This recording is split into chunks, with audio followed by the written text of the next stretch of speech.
Hello dear students, matter in our surroundings का lecture number 14 है ये, जिसमें आज हम पेज नंबर 6 के बाकी रिमेनिंग क्वेश्चंस डिस्कस करेंगे। पिछले वीडियो में हमने पेज नंबर 6 का फर्स्ट और सेकंड क्वेश्चन डिस्कस कर लिया है और इस वीडियो में आज अपन आगे के क्वेश्चन को डिस्कस करेंगे। देखिए, मैं आपके लिए वीडियो थोड़ा लंबा इसलिए बना देता हूँ क्योंकि मैं आपको सारे के सारे क्वेश्चन आंसर डिटेल में एक्सप्लेन कर देता हूँ ताकि आपको इसको रटने की ज़रूरत ना पड़े।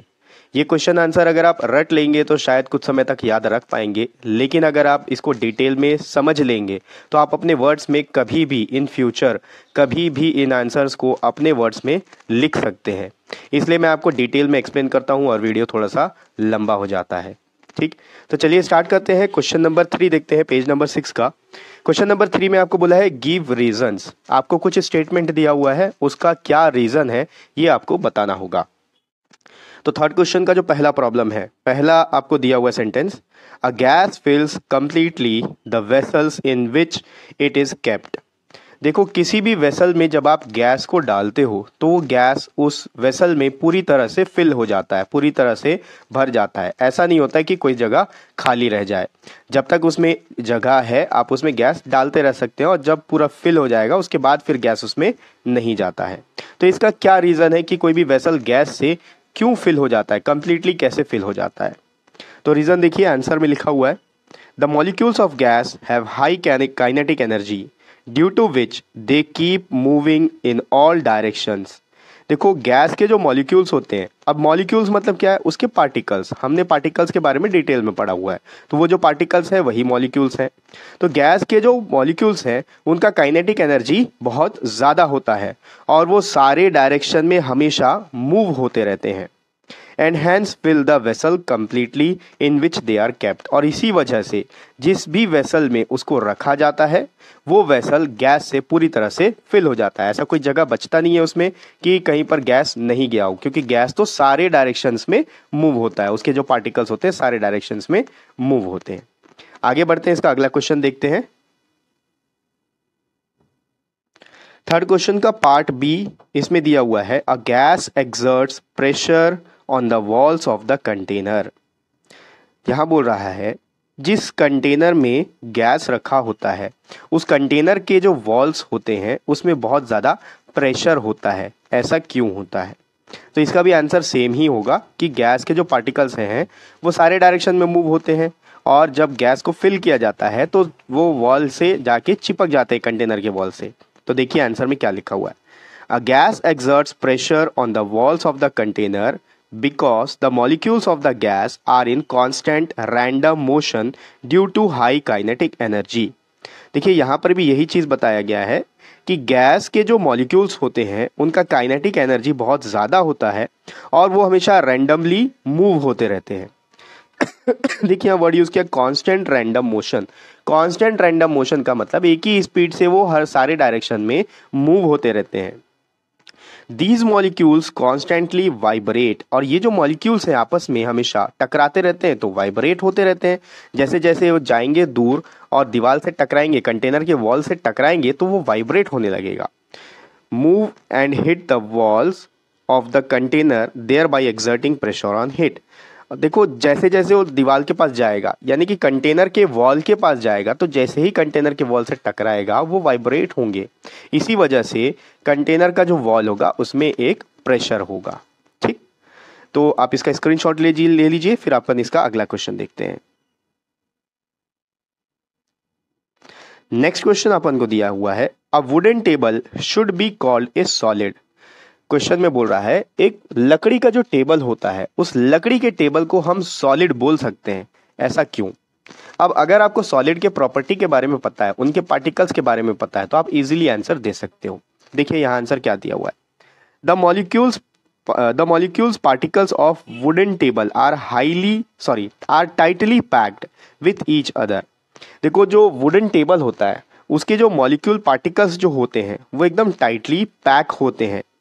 There is no intermolecular space. उन पार्टिकल्स के बीच में कोई भी स्पेस नहीं होता है। It can not be compressed. आप किसी लकड़ी के टेबल को कंप्रेस नहीं कर सकते। It can not flow. और लकड़ी का टेबल पानी की तरह बह भी नहीं सकता।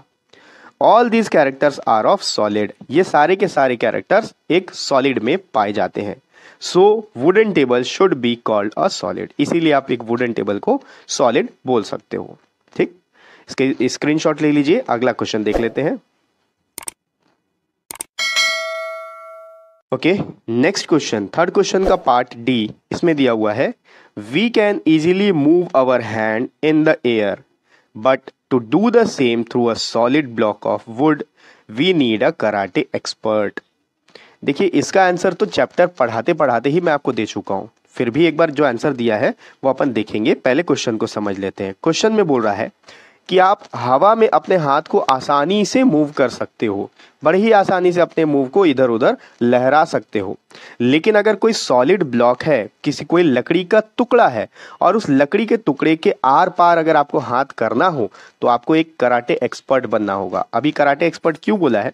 क्योंकि अगर आपको लकड़ी के आर पार अगर हाथ करना होगा तो आपको इतने फोर्स से उस लकड़ी को मारना होगा कि लकड़ी के जो पार्टिकल्स हैं, जिनके बीच में स्ट्रॉन्ग फोर्स ऑफ अट्रैक्शन है, वो फोर्स ऑफ अट्रैक्शन टूट जाए। जब वो फोर्स ऑफ अट्रैक्शन टूट जाएगा तो वो लकड़ी टूटेगा और आपका हाथ जो है उस लकड़ी के आर पार हो जाएगा।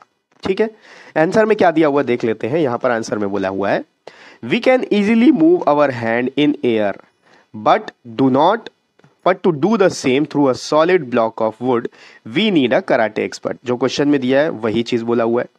It is because the molecules of air has less force of attraction between them। जैसा कि मैंने आपको बताया कि एयर में जो मॉलिक्यूल्स प्रेजेंट हैं, जो पार्टिकल्स प्रेजेंट हैं, उनके बीच में फोर्स ऑफ अट्रैक्शन बहुत ही कम है and very small external force can separate them to and pass through it. और छोटा सा भी फोर्स, कोई छोटा सा बच्चा भी होगा तो अगर वो हाथ को हिलाएगा तो वो जो पार्टिकल्स के बीच में जो फोर्स ऑफ अट्रैक्शन होगा, जो कि नेग्लिजिबल रहता है गैस के केस में, वो सेपरेट हो जाएंगे, पार्टिकल्स अलग अलग हो जाएंगे और हम हाथ को मूव कर पाएंगे आसानी से। But in case of solid the molecules have maximum force of attraction. लेकिन अगर किसी सॉलिड की बात की जाए तो उसके जो मॉलिक्यूल्स होते हैं उनके बीच में फोर्स ऑफ अट्रैक्शन मैक्सिमम होता है। The particles are tightly bound due to this force। और जो पार्टिकल होते हैं वो इसी फोर्स की वजह से टाइटली बाउंड होते हैं, एक दूसरे से बहुत ही कड़क से, बहुत ही हार्डली चिपके हुए होते हैं, उनको निकालना बहुत मुश्किल होता है। Hence, large amount of external force is required to pass through it। इसीलिए उस जो भी फोर्स से, जितने फोर्स से वो आपस में चिपके हुए हैं, उससे ज्यादा फोर्स लगा के अगर कोई उस पे मारे तो वो लकड़ी टुकड़ा हो जाएगा और आपका हाथ आर पार हो सकता है। तो जितना फोर्स से वो चिपका हुआ है उससे ज्यादा फोर्स की जरूरत पड़ेगी अपने हाथ को आर पार करने के लिए, जो कि एक कराटे एक्सपर्ट ही कर सकता है। ठीक, तो आप वीडियो को पॉज करके इसको नोट डाउन भी कर सकते हैं या फिर आप इसका स्क्रीनशॉट ले लीजिए। फिर अपन अगला क्वेश्चन देखते हैं। क्वेश्चन नंबर 4 देखते हैं। थर्ड क्वेश्चन कंप्लीट हो चुका है, फोर्थ क्वेश्चन देख लेते हैं। फोर्थ क्वेश्चन में बोला हुआ है liquids generally have lower density as compare to solids.